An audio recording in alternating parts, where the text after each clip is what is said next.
Good morning and welcome back to my channel. My name is Jenny and I am here at you with Guns, Buns, Abs, Low Carb Life. Today we're going to be talking about intermittent fasting and how it works so great with keto. So without further ado, let's get started. Okay, so why do keto and intermittent fasting work so well together? One, they lower your glycogen stores, which help you burn fat. They also put you in autophagy a lot quicker, and your ketone levels are boosted and your insulin levels are lower. My plan that I do for intermittent fasting is I fast for 20 hours, eat for 4. I don't eat that whole 4 hours, but that's the time period that I eat is within that 4 hours. What I do is basically I stop eating at 8, I sleep all night, and then wake up. I go for my 30-minute walk, and then around 5 o'clock is when I have dinner. And then I eat dinner. I may have a little couple of slices of lunch meat or maybe a small salad if I'm still hungry along with my dinner. But that 12 to 14 hour period that you can do the fasting is you get the best results with autophagy. What autophagy is when your cells are regenerating themselves. It basically, in some meanings, and I'll put it up there for you to see what the meaning is your cells are eating themselves. They're auto-renewing themselves, replenishing, and that is what helps with, like the wrinkles in your face, any saggy skin you get from keto, from losing a large amounts of weight. Autophagy can help shrink those cells up so your skin is firmer as you're losing weight. Because a lot of times on keto, people are losing rapid weight. So with the intermittent fasting, that helps your body repair because it's no longer working to try to digest that food. It is working to repair your cells, your brain cells, your skin cells, all your cells. Another great thing about keto and intermittent fasting is it lowers your glycogen levels down, and it also lowers your insulin level. Basically what glycogen is it's a hormone that your body, or an energy that your body uses for energy. It is made from carbs, and when you intermittent fasting, it will lower your glycogen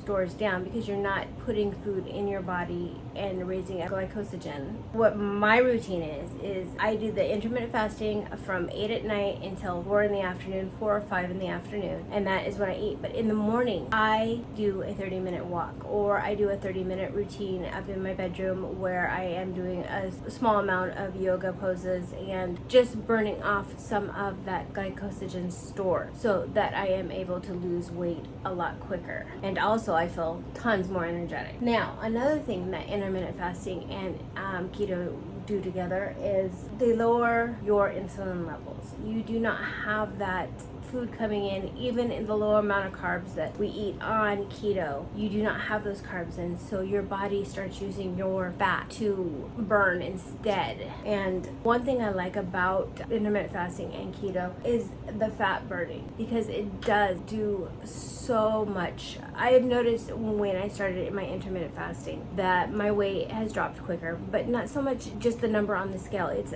the number in my shoulders, in my face, in my neck, in my waist, in my arms, and my legs. Everything has went down in inches. I am fitting into clothes that I haven't fit into for a long time. Even way before I started just regular keto, I hadn't been able to fit into them. The scale hasn't dropped tremendously, but the inches, I am seeing the inches drop. I am being able to fit into pants that I haven't. My body composition is changing. It's changing shape. What's great is I've even started fitting into bras that I haven't fit into for years. Some of my advice for when you're doing intermittent fasting and keto would be drink lots of water. I drink 1 gallon a day. You can do a wet fast, which is in the water, your electrolyte, and also bone broth or regular chicken broth. Now, the second thing that I do highly recommend is really get your electrolytes in. You do not want that dizzy feeling. You do not want that keto flu feeling. And then I do recommend every morning when you wake up to either drink coffee with MCT oils in it. I use Bulletproof, or you can use, I know a lot of people use butter in their coffee. I highly prefer the bulletproof MCT brain octane oil. And then drink water. Don't try to do the long fast, the super long fast first.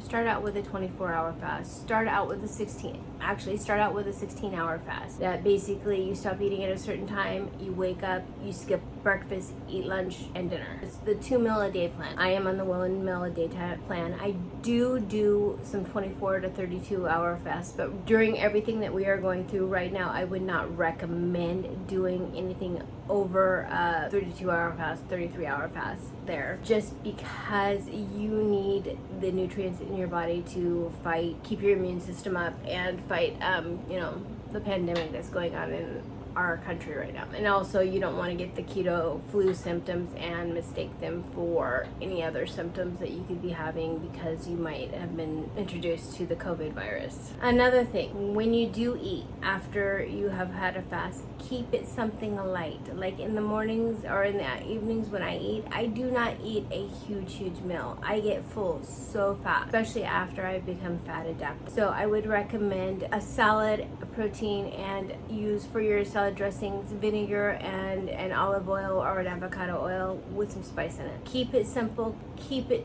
fresh, keep it delicious. Now if you do a really long fast, I mean not super long, but like a 33-hour fast, I would recommend starting out with something as simple as scrambled egg. Now if you are in a plateau and you haven't been able to lose weight, keto and intermittent fasting work great, but also look at your dairy levels. If you're eating a lot of cheese and a lot of dairy, that can stall a lot of people really quickly. And I do highly recommend cutting out the dairy for a while and seeing where your plateaus are, and that probably could drop. I know that seems like I'm taking out a whole nother thing, but do it for 6 weeks. Just do it for 6 weeks, see the change in your weight loss. In the last 3 weeks since I've taken dairy out, I have went down from 177 and I am down at 163 now. So I am happy.